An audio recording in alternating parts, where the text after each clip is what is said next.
शेख सोम ने इस मामले को लेकर इलाहाबाद हाईकोर्ट में एक अर्जी दाखिल की है। अभिषेक का कहना है कि समाधि के नाम पर आनंद आश्रम में जो कुछ चल रहा है वो अंधविश्वास को बढ़ावा देने के सिवाय कुछ और नहीं है, क्योंकि उनकी देखा देखी बाकी लोग भी ऐसी कोशिश कर सकते हैं। अगर तो साध्वी जीवित हैं तो उन्हें मेडिकल एड दी जानी चाहिए, और अगर उनकी मृत्यु हो चुकी है तो उनके शव का अंतिम संस्कार कर देना चाहिए। इसी विषय को लेकर हम लोगों ने इलाहाबाद उच्च न्यायालय में एक जनहित याचिका दायर की है और इस जनहित याचिका को इलाहाबाद उच्च न्यायालय ने स्वीकार कर लिया है। हम लोगों ने मांग की है अगर आशुतोषम्बरी देवी अगर वो मृत हो चुकी हैं तो उनका अंतिम संस्कार कर दिया जाए, और अगर वो जीवित हैं तो उन पे कड़ी कानूनी कार्रवाई की जानी चाहिए।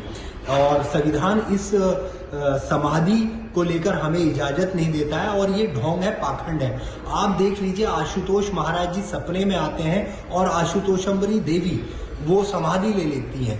खुद आशुतोष महाराज जी ने समाधि ली है। मैं तो देश की सरकार से मांग करूंगा कि खुद आशुतोष महाराज जी पर भी ये कड़ी कार्रवाई होनी चाहिए। अगर वो मृत हो चुके हैं तो उनका अंतिम संस्कार कर देना चाहिए, अन्यथा उनका अगर वो जीवित हैं तो उनके ऊपर कड़ी कार्रवाई की जानी चाहिए।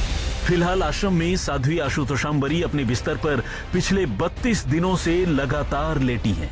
उनका उठना बैठना, खाना पीना सब कुछ बंद है। बल्कि डॉक्टरों की माने तो अब तो वो न सांस ले रही हैं और न ही उनकी धड़कन चल रही है।